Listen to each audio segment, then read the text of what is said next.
और ऊपर से हमारे समाज के ताने। कहते हैं घर में बेटियां पाल रहा है, इससे निकाह नहीं हो रहा है। ये ताने देख करके आप जीते जी मार देते हो बेटी के बापों को। किसने हक दिया हमें? ये किसने हक दिया? और हमारे रवैये देखे हम ही है ये।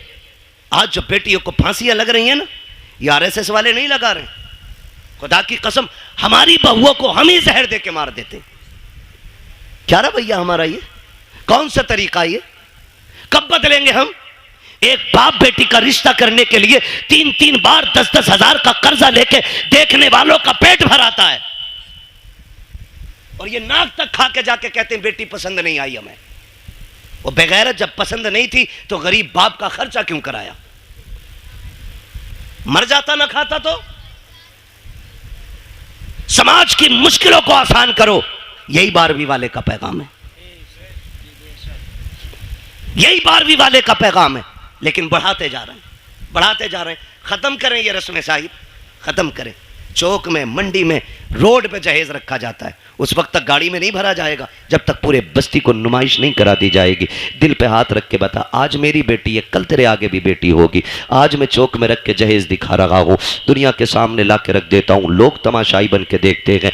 तुम क्या सोच के दिखाते हो? गाँव वालों को पता चल जाए मैंने क्या क्या दिया है? नहीं यार, तुमने तो दुनिया की सारी चीज़ें दे दी, क्योंकि रब ने तुम्हें दौलत से नवाजा था, तुम्हें पैसा दिया था, तुमने एक एक चीज़ ला के बहन बेटी के जहेज में रख दी। लेकिन तुम्हें नहीं पता उस जहेज को देखने के लिए सिर्फ अमीरों की बच्चियां तो नहीं आती हैं, ठेला चलाने वालों की भी बच्चियां आती हैं, खुरपा चलाने वालों की बच्चियां आती हैं, खेत काटने वालों की बच्चियां भी आती हैं, मजदूरी करके बच्चे पालने वालों की भी बच्चियां आती हैं। जब तुम्हारी बेटी के जहेज में रखा हुआ 40,000 का फ्रिज देखती होगी तो बता गरीब की बेटी के जिगर पे क्या गुजरता होगा। जब वो चिमटे तवे से लेकर के कढ़ाई मशीन तक देखती होगी, मुझे बता मजदूर की बेटी के दिल पे क्या गुजरती होगी। तुम तो ये सोचते हो हमने जहेज इसलिए लगाया ताकि दुनिया 4 दिन तक बातें करे। खुदा की कसम तेरी 4 दिन की ये बातें कहीं गरीब की आंख बन के तेरी खुशियों को डह ना ले। ऐसा ना हो कहीं तेरे घर की खुशियों को आग ना लग जाए। जरूरी नहीं है जगह रोड पे रखा जाए, दुनिया की दौलत उठा के दे, लेकिन तमाशा ना बना, मुट्ठी बंद करके दे दे। जो ले रखा है वो भी तेरा है, जो दे रखा है वो भी तेरा है, इसलिए गरीब को ना दिखा, मुट्ठी बंद करके दे ताकि तेरी भी राजी रखे और गरीब मजदूर की बेटी भी बाप के आंगन में राजी रहे। लेकिन हमने तमाशे बनाए, हमने नुमाइश बनाई, और इस नुमाइश ने बेटियां हमारे सर पे बोझ बना दी। गलत नहीं कह रहा हूं, इस नुमाइश ने बेटियां बोझ बनाई हैं, इस दिखावे ने मार डाला। अभी कुछ दिन पहले की बात, हम 2 बारातें थी। कितनी बारातें थी? एक बारात में हम भी थे और एक दूसरी बारात कहीं से आई थी, जाना एक ही घर पे था, एक ही घर पे दोनों बारातें आई। जो दूसरी बारात आई ना, दूल्हा ने बदतमीजी शुरू कर दी, और इतनी बदतमीजी हुई कि निकाह नहीं हुआ। एक बहन का निकाह हो जाता है, दूसरी का नहीं हुआ। मुझे एक बात बताओ, कहने को तो आसान है बारात लौट गई, लेकिन मुझे कोई बताएगा जो बिजलियां उस बेटी के दिल पे गिरी होंगी जिसके हाथों पे निकाह के लिए मेहंदी लगी हो, जो सुर्ख जोड़ा बैठ करके पहन के तैयार बैठी हो कि कोई आएगा जिंदगी भर का वादा करके आज लेके चला जाएगा। जब उसको पता चला होगा कि बारात वापस जा चली गई है, तो कोई उसके दर्द का अंदाजा लगा सकता है? मुझे लगता है खुदा की कसम जो दर्द का झटका उसको लगा होगा, अगर समंदर में डाल दिया जाए ना उस दर्द का एक हिस्सा, तो समंदर भी सूख करके एक कोयला बन जाता।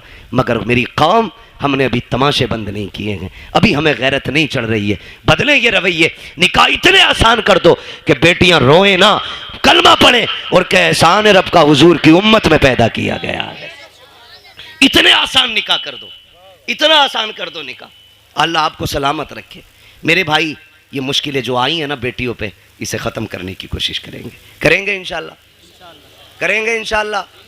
है जो रिश्ता करने जा रहे हैं ना, ये भी 3-3 गाड़ी भर के लेके जा रहे हैं, देखने के लिए 10-12 लोग जा रहे हैं, और एक झटके में तो मुंह दिखाई होती भी नहीं है। 8 लोग आए, देख के चले गए, फिर फोन की घंटी बजी, अब क्या रह गया ना, बुआ ने ना देखा अभी, ला भाई बुआ भी ला, वो भी यतीम है। बुआ देख के गई, कह रहे हमारी वो जो है ना तेरी चचेरी मुमानिया, वो भी आएंगी। क्यों, उन्हें भी हराम के खाने की आदत है ना, वो भी आएंगी देखने के लिए। ओ भाई बंद करो ये, लड़के के घर वाले देख ले, बहन मां देख ले, खाला पूपी सारी चली आ रही है ठलवी, कोई काम ही नहीं है। बंद करो ये तमाशे। निकाह इतना आसान कर दो कि बाप बेटी को बोझ ना समझे। करेंगे इंशाल्लाह ऐसा, वादा करें इंशाल्लाह ऐसी करेंगे। कितने लोग 10 लाख लेंगे जहेज में, हाथ उठा के बताते। कोई बात नहीं मेरे बच्चे, बात समझी नहीं उस बच्चे ने, इसलिए जल्दी में हाथ उठा दिया। डिमांड करेंगे। एक सबसे बड़ा नुकसान बता दूं, टाइम मेरा ओवर चल रहा है, लेकिन मैं फिर भी एक नुकसान बता दूं। जो लोग ना डिमांड रखते हैं, जब उनकी बहुएं घर में आ जाती हैं ना, तो फिर वो ससुर को अब्बा नहीं कहती हैं, सास को अम्मा नहीं कहती हैं, और शोहर को शोहर नहीं कहती हैं। क्या कहती हैं? सास को बुढ़िया, शोहर को, वो ससुर को डाकू, और शोहर को नौकर कहती है। इसलिए कि रिश्ता नहीं हुआ, उनके बाप ने गुड्डा खरीदा है। मालूम है तेवर क्या होते हैं अब्बा के, 1 रुपया भी कम हुआ बारात लौट जाएगी। तो जो 1 रुपया वो बाप लेके आता है ना, गोलक तोड़ के, नसीब फोड़ के, जैसे भी लाता है, वो बच्ची को याद रहता है। फिर वो तुमसे 1-1 रुपए का हिसाब लेती है, फिर जीभ निकाल देती है इतनी, फिर कह रहा अब्बा नहीं कह रही। क्यों, तूने कौन सा बेटी वाला रवैया इख्तियार किया उसके लिए? कल तू उसे सर पे हाथ रख के लाता, जैसे मेरे नबी का उमर लेके आया था, हजरत उमर फारूक आजम। आज ना 10-10 लाख रुपए लेकर के तोलता फिर रहा, और फिर वो नहीं कह रही अब्बा, वो कह रही बुड्ढे को चाय दे दो। क्यों कह, ये कह रहा मैडम जरा पानी लाना, तो कहती खुद भर के ला। 10 लाख दिए मेरे अब्बा ने, सब के आगे शेर बनेगा, फिर नोरा फिर रहा बीवी के आगे।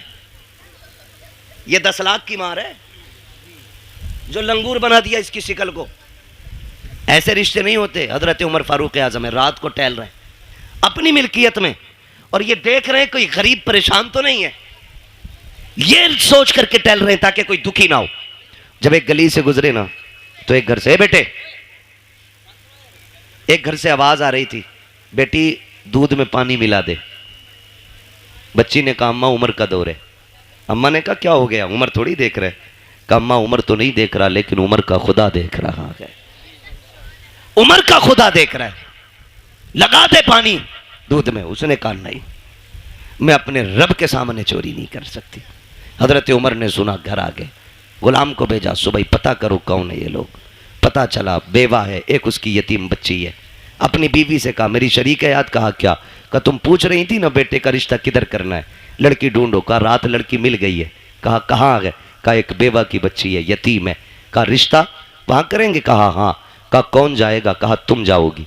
हाथ पकड़ा बीवी का, चल दिए। सुबह में दिन का उजाला है, बीवी से कहते जा रहे हैं शरीक हयात सुनो, अंदर जाके ये मत बताना कि तुम अमीरुल मोमिनीन की बीवी हो, तुम्हारा शौहर आधी दुनिया का बादशाह है, ये नहीं कहना है। चुप जा करके इज्जत से बेटी मांगनी है, इज्जत से बेटी मांगनी है। हजरत उमर दरवाजे पे खड़े हो गए, बीवी को अंदर भेज दिया। किसको? हजरत उमर कहाँ है? कहाँ है हजरत उमर? दरवाजे पे। मैं एक बात पूछूं, बड़ी बेगैरती की है, शादी लड़के की है, वो कह रहा मेरा कजिन आएगा देखने के लिए, बीवी हमारी बनेगी, और भेज रहे कजिन को, यार तुझे पसंद है तो मेरी पसंद है। अरे बेगैरत आग लगे तेरी पसंद को, शर्म नहीं आती है? कजिन को भेज रहा, उमर को देख, बेटे के लिए बेटी देखने आए, खुद दरवाजे के बाहर खड़े। बीवी से कह रहे हैं जा जाके बात कर और बताना मत मैं कौन हूँ। अल्लाह अकबर। बीवी अंदर गई, जाके बैठ गई, सलाम किया। खातून ने पूछा कौन हो, क्यों आई हो? कहा एक ज़रूरत आपके दरवाजे तक ले आई है। कहा मुझ गरीब के दरवाजे से कौन सी ज़रूरत पूरी होगी? कहा एक बहुत अहम चीज़ आपसे लेने आए हैं। कहा गरीब लोग हैं साहिब, क्या अहम चीज़ हमारे पास होगी? आपने कहा ये जो आपकी बेटी है ना, ये हमारे घर की दुल्हन बना दो, हमें इसका हाथ हमारे हाथ में दे दो, हम इसे अपने घर की बहू बनाना चाहते हैं। इतना सुना ना, माँ ने भी तड़प के कहा खातून चुप कर, मेरी बेटी यतीम जरूर है, मैं बेवा जरूर हूं, लेकिन अभी इतने भी गए गुजरे लोग नहीं है हम कि बिना पूछे कछे किसी के भी हाथ में बेटी का हाथ दे दे। बता तू है कौन, कहां की रहने वाली है, हमारी बेटी का हाथ मांग रही है। यतीम समझ के हल्के में ना लेना, अभी मां जिंदा है, बताना तू है कौन। हजरत उमर की बीवी बात छुपा रही है, बताना नहीं चाहती है कौन है, किसकी बीवी है, किसके लिए हाथ मांगा जा रहा है। फिर जब मजबूर किया, कहा ऐसे हम किसी के हाथ में बेटी का हाथ नहीं देंगे, कम से कम पता तो होना चाहिए कौन लोग हैं सामने वाले। फिर डरते डरते कहती है सुनो, मैं उमर इब्ने खत्ताब की बीवी हूं, जिसके लिए मैं हाथ मांग रही हूं वो उमर खत्ताब का बेटा है। अल्लाह अकबर इतना सुना है, जैसी इतनी बात सुनी है औरत का तेवर बदल जाता है। कहती किस उमर की बात कर रही हो, कहीं वही तो उमर नहीं है जो हमारा अमीरुल मोमिनीन है, कहीं उसी की बात तो नहीं करती हो जो आदि दुनिया का बादशाह है। बीवी ने गर्दन झुका के कहा माफ करना, मेरे सरताज ने मना किया था कि आपको ना बताऊं, लेकिन बता रही हो। हाँ, उसी उमर के बेटे के लिए आपकी बेटी का हाथ मांगने आई हो। कहती चल दिखा तो सकी, कहां है तेरा उमर, का वो दरवाजे के बाहर खड़ा है। अल्लाह अकबर इतना सुना, बाहर जब औरत आई है, हजरत उमर दीवार से लगे हैं, हाथ उठे हैं, आंख में आंसू है। कहते हैं मालिक उमर को खाली ना लौटाना, आज उमर की इज्जत रख लेना, आज उमर की लाज बचा लेना, मालिक मुझे खाली ना लौटाना। ये रोते जा रहे हैं, कहते जा रहे हैं। औरत ने आके कहा था उमर क्या तू अमीरुल मोमिनीन है, कहा हाँ, कहा हम तुम्हें बेटी नहीं दे सकते, कहा किस लिए, कहा था दुनिया के बादशाह का बेटा और इधर यतीम की बेटी, बताओ निभाओ कैसे होगा। हजरत उमर ने कहा था ये ना देख कि ये किसका बेटा है और बच्ची कौन है, ये देख तू भी नबी का कलमा पढ़ती है, हम भी नबी का कलमा पढ़ते हैं। अल्लाह अकबर, इस शर्त पे रिश्ता हो गया, दुल्हन आ गई घर। सुनो भाई, 2 लाख के चक्कर में बेटे की लाश बेचने वालों, मैं तो लाश ही बेचना कहूंगा उसको, 10-10 लाख में बेटे बेच देते हो।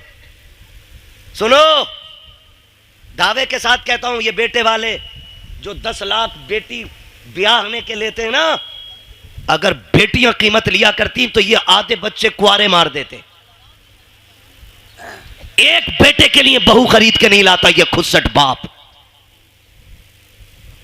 आज 4 बेटे ना, फटा जा रहा, 40 लाख हो गए और 15 का दाव लग गया तो 15 चौका आधे करोड़ का मालिक बन गया। हिसाब लगाए बैठा उंगलियों पे। और बगैर तो सुनो, 60 ले ले या 80 ले ले, तुझे बेड पे 1 मिनट बैठने नहीं मिलेगा। जिसकी पिलाई नापता फिर रहा ना क्या इंच है, उस पे तू बैठ नहीं सकता एक दिन भी। तेरे हिस्से में अगर आया तो ससुराल से मिला हुआ हुक्का ही आगा जो तेरे फेफड़े खराब करेगा। इसके अलावा तुझे कुछ नहीं मिलने वाला। तो मर क्यों रहा भाई, है लिस्ट अब्बा के ही हाथ में, हटो मत। अल्लाह कादिर मुतलक है, जो सेहरे देना जानता है वो सेहरे लेना भी जानता है। जो मेडिकल लाइन से लोग जुड़े, कितने हादसे ऐसे होते हैं, 18 साल का जवान, 20 साल का जवान, पता चला अभी शादी का रंग नहीं उतरा था कि जोड़े कफन में बदल गए। कुछ नहीं पता मौत का, मत इतराओ इतने। 10-10 लाख में बेचने की जरूरत नहीं। रिश्ता हुआ, निकाह हुआ, हजरत उमर के घर में आई बच्ची। हजरत उमर करीब आके कहते हैं बेटी क्या बात थी उस दिन जो रात में तेरी माँ ने तुझसे कहा था। इतना सुना बच्ची के माथे पे पसीना आ गया। आपको कैसे पता? कहा मैं दरवाजे पे खड़ा था, दरवाजे पे खड़ा था। कहा जनाब बात ये थी कि मेरी माँ कह रही थी दूध में पानी मिला। मैंने कहा उमर का दौर है। उसने ये कहा कि उमर देख थोड़ी रहा है। फिर मैंने ये कहा उमर नहीं देख रहा तो उमर का खुदा तो देख रहा है। हजरत उमर रो दिए और हाथ पकड़ा बच्ची का, कहने लगे बेटी बता मैं कौन हूँ। बच्ची ने कहा आप मेरे चाचा लगते हो। फरमाने लगे ना बेटी, आज के बाद चाचा ना कहना, तू यतीम है, मुझे बाप कह के आवाज देना, मुझे बाप कह के आवाज देना। आज के बाद तू यतीम नहीं, आज के बाद उमर तेरे सर पे शफकत का हाथ रखता है। लेकिन सुन मेरी बेटी, रोज उमर को अदालत का काम रहता है, रोज फैसले सुनाने होते हैं। बेटी तेरी ड्यूटी इतनी है, जब उमर चलने लगे तो जो तूने अपनी माँ से कहा था खुदा देख रहा है, वही मेरे कंधे पे हाथ रखना और कहना अब्बा उमर फैसले सोच समझ के करना, खुदा देख रहा है। अगर तू ये कहती रहेगी उमर की अदालत से कोई फैसला कभी गलत नहीं हो सकता है। तुम बहुओं को बाप वाला प्यार दो, वो तुम्हें बेटी वाला एहतराम देके दिखाएंगे। समझ रहे हो ना मेरी बात? बेटी वाला एहतराम आपको देंगी। जो बेटियां एक बाप को एहतराम देती हैं। तो निकले इन सारे फसादों से। मॉल में दामाद नहीं खरीदना है, दीनदार बच्चियां तलाश करें, दीनदार, हिप्पी कट नहीं। हाँ, बहुत पुरानी कटिंग थी, वो याद है हमें। अब तो पता नहीं कौन कौन सी चल रही है। हाँ? ऐसा डिजाइन कह रहा मौलाना, लड़की हमने देखी। ओहो, कहाँ थे? कि फला जगह बर्थडे की पार्टी में देखी, हूर लग रही थी, हूर। आई है ना शादी के बाद जो दे दौड़ा, ले दौड़ा, उठा पटक के भूत आ गए। मैंने भूत नहीं, पूरी भूतनी लेके आया है। उतार दो, मैंने अपने बस की बात नहीं। भूत उसके उतारो जिस पे चढ़े हों, और जो खुद भूत नहीं हो। बोलो, उसके कौन उतारेगा? कह रही ऐसे बाल पड़े थे मियां, देखता रह गया। धोखे में मत पड़ जाना, ब्यूटी पार्लर ने बड़ा काम खराब किया है। ऐसे रंग बिरंगी मुंह बना देते, ऐसा लगता है कभी कभी के आटे के बोरे से निकल के आई है। और कैमरा ऐसा ऐसा फिल्टर मार रहा, कलवा भी कभी भूरा हो गया। ये कंडीशन है। फोटो भेज दिया, कलवा का फोटो आया, पूरा मोहल्ला देख रहा। दामाद बड़ा गोरा है, और फिर इतना घना सेहरा बनवाया कि कुछ टिप ही नहीं रहा था उसमें। और जब चौथी में आए दामाद तो फिर ढूंढ रहे थे सब, दामाद नहीं आया। यही तो है। मुंह कैसा? कभी मस्जिद गए थे, वुजू किया तो मुंह धुल गया। तो ये कंडीशन, ये हालात है। बेटी दीनदार तलाश करो। ये भी हैरत की बात है ना, कह रहे आईएएस चाहिए, आईपीएस चाहिए, बीओएमएस चाहिए, एलएलबी चाहिए। भाई तालीम अच्छी बात है। वो कहा था ना, गालिबन हफीज जालंधरी ने कहा था कि तालीम औरतों की जरूरी तो है, मगर खातून खाना हो वो सबा की परी ना हो। तालीम जरूरी है, लेकिन हया के दायरे में रह के, शरीयत की हदों को पामाल ना करे। बेटी दीनदार ढूंढो, फिर देखो अल्लाह कितनी बरकतें अता फरमाता है। वरना गलत नहीं कह रहा हूं, सच्ची बात है ये। भाई आपकी वजह से ये कुर्बानी पेश कर रहा हूं, एयरपोर्ट का अल्लाह मालिक है। सच्ची बात है। जो जहेज में कुरान आता पूरी जिंदगी जुज़दान में रहता है। वो बल्कि सास कहती है ना, पहले ही 3 रखें, इसे मस्जिद में दिया।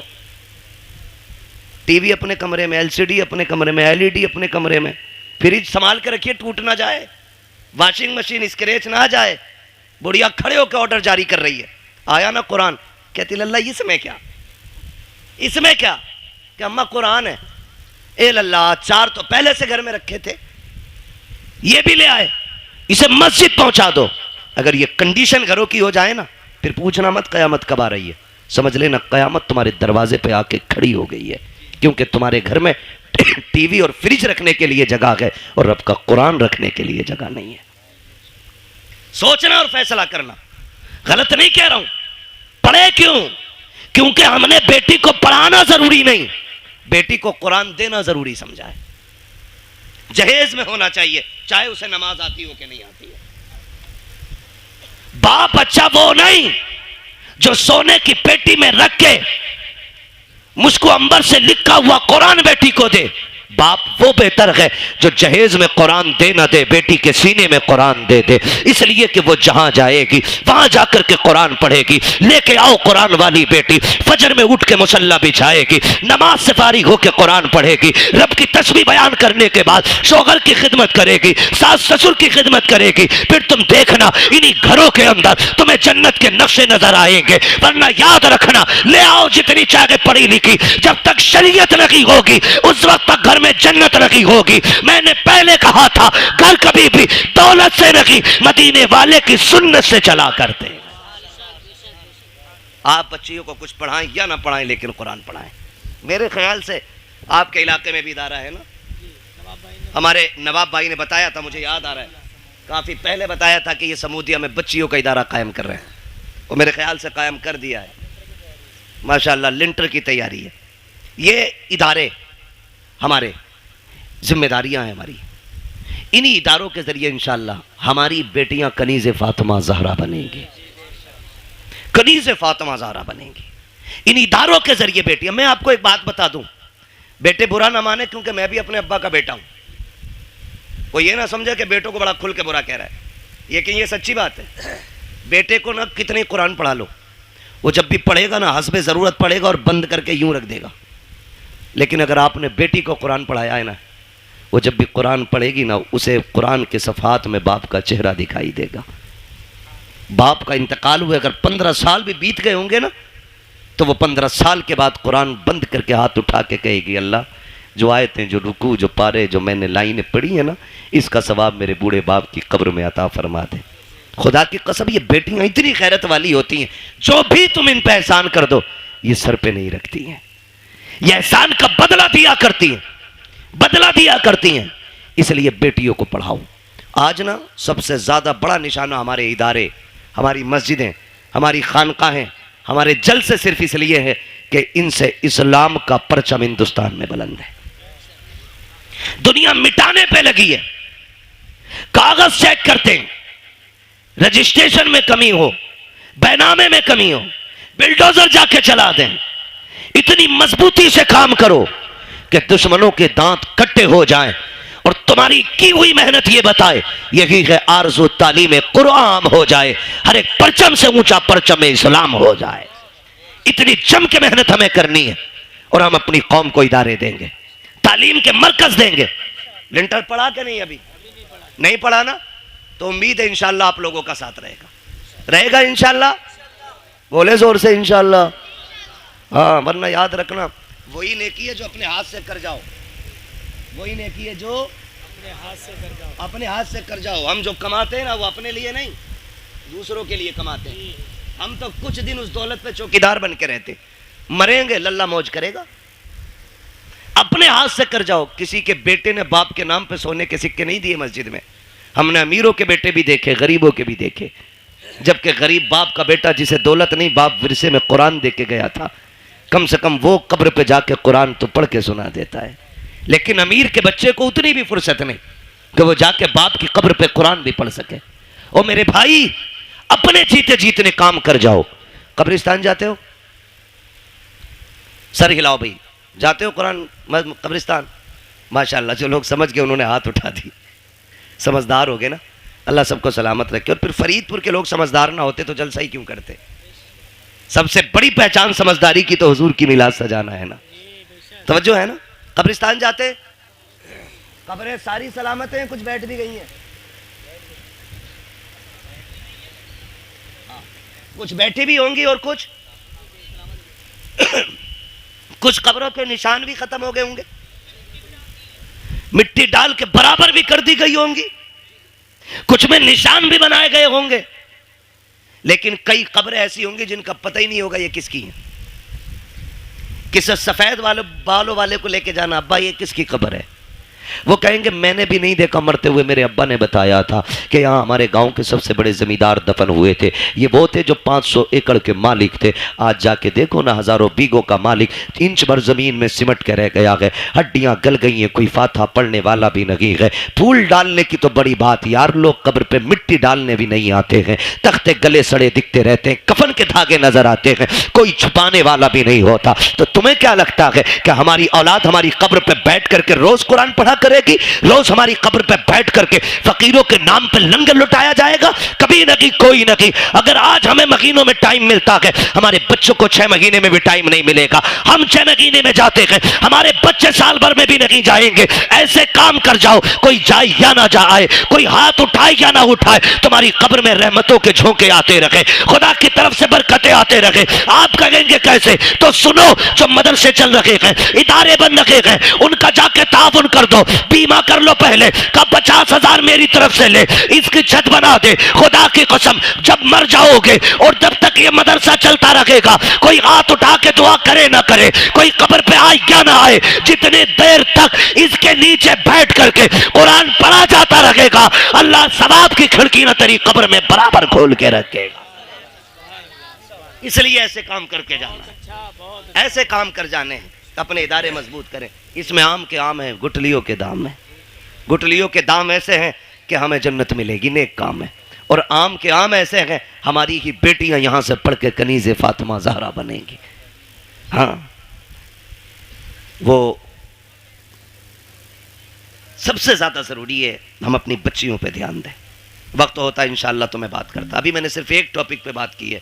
हुजूर बेटियों के लिए रहमत बन के आए और हमने उसका मतलब ही बदलने की कोशिश कर दी है। हुजूर रहमत बन के आए, हम जहमत बन के बैठ गए। बाप के बाल इसलिए सफ़ेद हो गए कि कोई बच्ची का हाथ मांगने वाला है।